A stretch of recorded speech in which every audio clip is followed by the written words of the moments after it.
Hello student, स्वागत है आपका विक्रम एकेडमी के यूट्यूब चैनल पर। आज है साइंस सब्जेक्ट जो हमें सीखना है। टॉपिक नंबर है 4, मेजरमेंट ऑफ मैटर।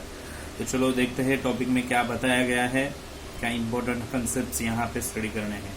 उन्होंने कहा है लास्ट स्टैंडर्ड में हमने सीखा है कंपाउंड्स कैसे बनते हैं एलिमेंट के केमिकल कॉम्बिनेशन की मदद से, और हमने ये भी सीखा है डाल्टन्स एटॉमिक थ्योरी के प्रिंसिपल्स क्या है। अभी यहाँ पे हमें क्या स्टडी करना है, तो लॉ ऑफ केमिकल कॉम्बिनेशन, ये पहला कंसेप्ट है। चलो देखते हैं। The composition of substance changes during a chemical change. So chemical change अगर होता है तो वहां पे कंपोजिशन जो है चेंज हो जाता है सब्सटेंस का। The fundamental experiment is this regard were perform by scientist in 18th and 19th century.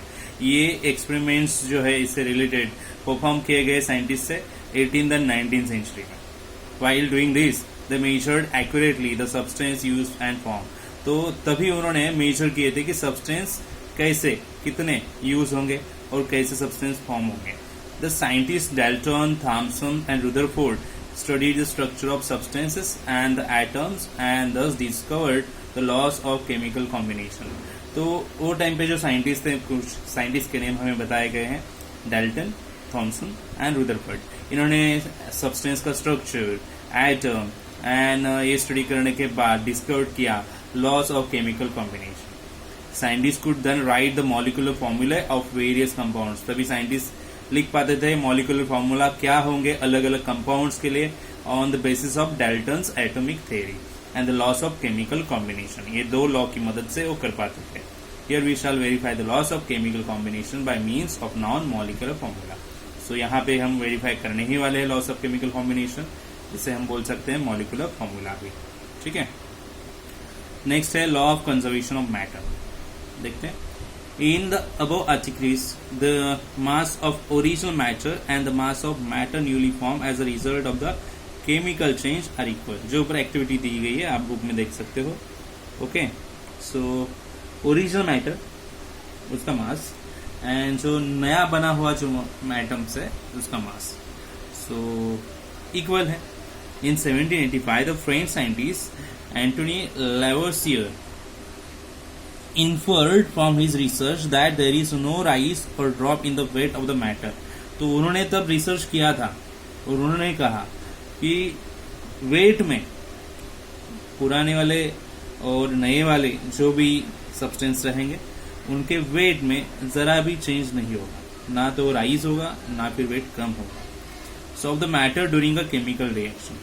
In chemical reaction the total weight, अभी ये इंपॉर्टेंट है, आपको याद रखना है। केमिकल रिएक्शन कभी भी होगा तो जो भी रिएक्टेंट्स है उनका टोटल वेट सेम होगा जो भी प्रोडक्ट्स मिलेंगे उसके वेट के साथ। ओके, प्रोडक्ट वो जो केमिकल रिएक्शन से बनते हैं, तो प्रोडक्ट्स और जो रिएक्टेंट्स वो जो शामिल होते हैं केमिकल रिएक्शंस के लिए, उन दोनों का वेट सेम ही होगा। और ये जो उन्होंने बताया है उसे कहा गया है law of conservation of matter.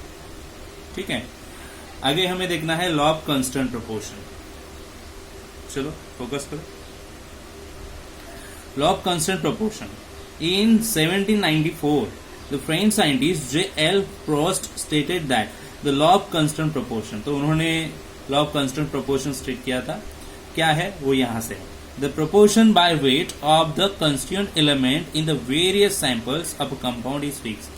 Proportion weight का हर एक कंपाउंड में कितना होगा, हर एक एलिमेंट का proportion कितना होगा वो फिक्स ही होता है। जैसे proportion by weight of hydrogen and oxygen in water। अभी वाटर में देखा जाए तो हाइड्रोजन और ऑक्सीजन दोनों होते हैं, तो उनका proportion 1:8 है।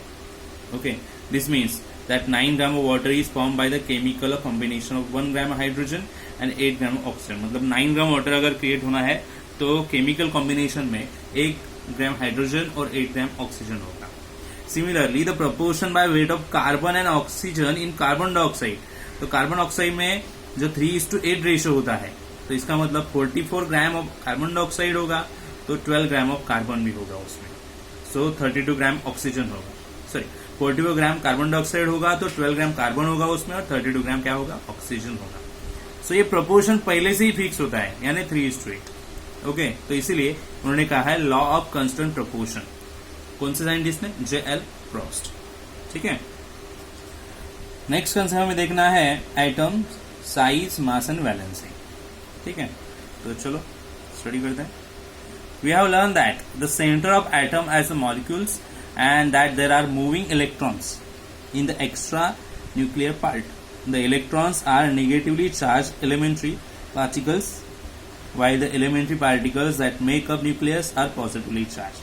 तो इलेक्ट्रॉन्स जो है नेगेटिवली चार्ज होंगे एंड जो न्यूक्लियस होंगे पॉजिटिवली चार्ज होंगे, यानी कि protons and electrically neutral neutrons. So look at the image of an atom obtain with a field ion microscope. ठीक है, सो फील्ड आयन माइक्रोस्कोप से जो इमेज मिली है उन्होंने वो देखने के लिए कही है। ठीक है, the size of an atom is determined by its radius. तो एटम की साइज उसके रेडियस से पता चलती है, रेडियस से बताई जाती है। The atomic radius of an isolated atom is the distance between the nucleus of an atom and its outermost orbit. तो आप एक रेडियस का एक मीनिंग याद रख सकते हो। आइसोलेटेड एटम जो होगा, the distance between the nucleus of an atom and its outermost orbit. Nucleus से आउटरमोस्ट ऑर्बिट तक का जो डिस्टेंस होगा वही होगा atomic radius. Atomic radius is express in nanometres, और ये नैनोमीटर्स में बताया जाएगा। एक रिलेशन है यहाँ पे आपको रिमेम्बर करने पड़ेंगे, इंपॉर्टेंट है। अप्रोक्सीमेट साइज ऑफ एटम 10 का -10 पावर्स, ये मीटर्स में कहा है। तो हाइड्रोजन एटम होगा, वाटर मॉलिक्यूल क्या होगा 10 का -9 पावर, एंड हीमोग्लोबिन मॉलिक्यूल 10 का -8 पावर। सो 1/10 का 9 power metre is equal to 1 nanometre होगा। तो 1 मीटर इज इक्वल टू 10 का 9th नैनोमीटर होगा। ओके, तो ये रिलेशंस दिए, ये आपको रिमेम्बर करने पड़ेंगे, ये इंपॉर्टेंट है। ठीक है, न्यू कंसेप्ट स्टडी करेंगे। The mass of an atom. The mass of an atom is concentrated in its nucleus. जो मास होगा एटम्स का वो कॉन्सेंट्रेट होगा न्यूक्लियस पे, और it is due to the protons and neutrons and in it, और वो ड्यू होगा प्रोटॉन्स और न्यूट्रॉन्स में। The number of proton plus neutron in the atomic nucleus is called the atomic mass. कितने protons और कितने न्यूट्रॉन्स है दोनों अगर ऐड करेंगे तो हमें मिलता है atomic mass number. Protons and neutrons are together called nucleons. दोनों को एक साथ न्यूक्लियॉन्स कहा जाएगा। Atom is very very tiny and then how do we determine its mass. वो इतना छोटा होता है तो मास कैसे डिसाइड कर पाएंगे। Scientist to struggle with this question. ये क्वेश्चन साइंटिस्ट को भी पड़ा था कि कैसे कर पाएंगे। It was not possible for scientist of the 19th century to measure atomic mass accurately. 19th century के साइंटिस्ट जो थे उनको ये पॉसिबल लग ही नहीं रहा था कि एटॉमिक मास भी हम एक्यूरेटली ढूंढ पाएंगे। Therefore, the concept of relative mass of an atom was put forth. इसीलिए relative mass of an atom ये concept सामने लाया गया। A reference atom was required for expressing the relative mass of an atom. जो भी reference atom होगा वो required होगा कि express करे relative mass of an atom में। The hydrogen atom being the lightest was initially chosen as a reference atom. तो सबसे पहले जो इनिशियली चूज किया गया वो रेफरेंस एटम था हाइड्रोजन, ऐसे बोल सकते हैं क्योंकि वो सबसे लाइटेस्ट है। The relative mass of an hydrogen atom which has only 1 proton. तो उनका जो भी एटॉमिक मास जो है ओनली 1 प्रोटॉन था। In its nucleus was accepted as a 1, तो इसी को 1 कहा गया। Therefore the magnitude of the relative atomic mass of various atoms became equal to their atomic mass number proton plus neutron. तो इसीलिए उनका एटॉमिक मास नंबर जो है वहीं से स्टार्ट हुआ। कितना समझा गया इक्वल? प्रोटॉन प्लस न्यूट्रॉन के addition. Let us see how to express the relative mass of a nitrogen atom having accepted the relative atomic mass of hydrogen as 1। तो चलो देखते हैं दोनों कंपैरिजन में नाइट्रोजन हाइड्रोजन का रिलेटिव मास ऑफ नाइट्रोजन कैसे ढूंढा जाएगा। The mass of an 1 nitrogen atom is 14। मास कितना है? 14 times of hydrogen atom. Therefore, the relative mass of nitrogen atom is 14। तो हाइड्रोजन के 14 टाइम्स है, इसीलिए रिलेटिव मास नाइट्रोजन का 14 बन गया। But this is how the relative atomic masses of various elements were determined. On this scale, the relative atomic masses of many elements came out to be fraction. अगर ऐसा देखा जाए तो ऐसे so many ऐसे एटम्स थे, उनका relative atomic मास ढूंढा गया और जो कैसे मिला? Fractional. Therefore, in the course of time, different atoms were chosen as a reference atom. But अलग अलग टाइम्स पे उन्होंने अलग अलग जो एटम्स थे उन्होंने रेफरेंस की तौर पर लिए गए। Finally 1961 the carbon atom was selected as the reference atom. Carbon को सिलेक्ट किया गया रेफरेंस एटम के तौर पे। In this scale the relative mass of carbon atom was accepted as 12। तो कार्बन का रिलेटिव मास कितना एक्सेप्ट किया गया? 12। The relative atomic mass of the one hydrogen atom compare to the carbon atom becomes 12 into 1 and 1/12, that is 1. The mass of one proton of one neutron on the scale of relative atomic masses is approximately 1. इसीलिए relative atomic mass hydrogen का क्या समझा गया? तो 12 into 1/12 यानी 1। तो इसीलिए proton and one neutron on the scale of relative atomic mass approximately 1 होगा। ठीक है, आगे आपको एक टेबल दिया है और आप देख सकते हो अलग अलग एलिमेंट के अलग अलग एटॉमिक मास क्या है। ओके, तो जिनके मिसिंग है आपको उनको ढूंढने हैं और सो मेनी एलिमेंट्स दिए उनके एटॉमिक मासेस भी यहाँ पे प्रेजेंट है। ठीक है,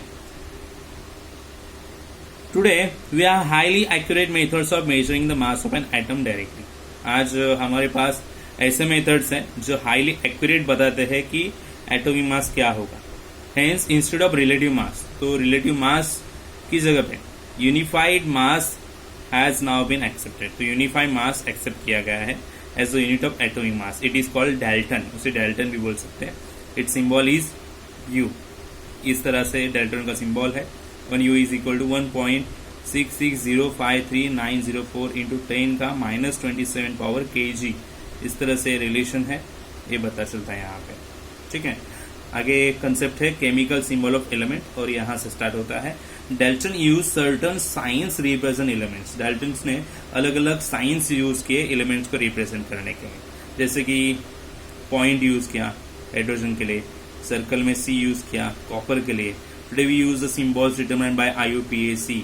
आज हम सिंबल यूज करते हैं, वो होते हैं IUPAC के। फुल फॉर्म क्या है इसका? International union of pure and applied chemistry. This are official names and symbols, official होना चाहिए। Okay, and are use all over the world. तो ये सिंबल्स पूरे वर्ल्ड में यूज किए जाते हैं। The current method of choosing chemical symbols is based on the method of invented by Berzelius. जो बेर्जेलियस ने मेथड इन्वेंट की थी, उस मेथड के बेस पे सिंबल्स दिए जाते हैं। According to this method the symbol of an element is, तो ये मेथड से हम बोल सकते हैं सिंबल किससे होगा? फर्स्ट लेटर होगा और the first and second letter होगा, या फिर अनदर स्पेसिफिक लेटर होगा उसके नेम का। अब द टू लेटर्स, अगर दो लेटर्स हुए तो फर्स्ट लेटर कैपिटल और दूसरा स्मॉल हो सकता है। ओके, चलो आगे का कंसेप्ट देखते हैं। Molecules of elements and compounds. Atoms of some elements such as helium, neon have independent existence. जो elements के पार्ट है,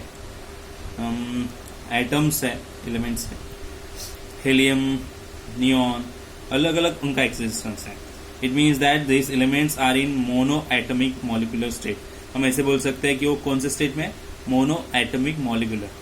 Okay, sometimes two or more atoms of an element combine to form molecules of that element. कभी कभी दो या उससे ज्यादा atoms एक साथ आते हैं एलिमेंट के और फिर मॉलिक्यूल्स बनता है एलिमेंट का। Such element are in polyatomic molecular state. ऐसे एलिमेंट्स कैसे फॉर्म में होते हैं? Polyatomic. For example the element of oxygen, nitrogen are in diatomic molecular state. तो ऑक्सीजन, नाइट्रोजन कौन से फॉर्म में?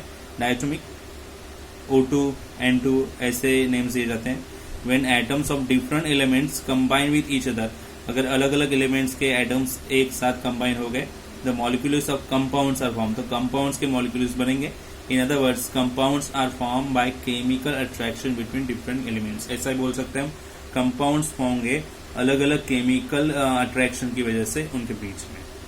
ठीक है, आगे का पॉइंट है molecular mass. The molecular mass of a substance is the sum of atomic masses of all the atoms in a single molecule of that substance. तो molecular mass किसे कहेंगे? ये एडिशन होगा एटॉमिक मासेस जो भी होंगे atoms के single molecule में, उनके एटॉमिक मासेस का एडिशन होगा molecular mass. Like atomic mass, molecular mass is also express in the unit of Dalton. Dalton के यूनिट से एक्सप्रेस किया जाएगा। Okay, how to reduce the molecular mass? H2O। तो H2O का कैसे बताया गया है? देखो H2O कंज्यूम्स हाइड्रोजन ऑक्सीजन दोनों का एटॉमिक मास यहाँ पे नंबर ऑफ एटम्स कितने हैं, हाइड्रोजन 2 ऑक्सीजन 1, तो 2 और 1 यहाँ पे ले लिया, इनको इंटू किया और फिर उनका मास का एडिशन 18 हो गया, तो ये रहा 18। ओके, सो उनके मास का, एटॉमिक मास का एडिशन करना ही हमें क्या मिलेगा, मॉलिक्यूलर मास मिलेगा। ठीक है, ओके। तो स्टूडेंट्स, आज का ये वीडियो में हम इतने ही कंसेप्ट डिस्कस करेंगे। अभी हम बचे हुए कंसेप्ट जो है नेक्स्ट वीडियो में डिस्कस करेंगे।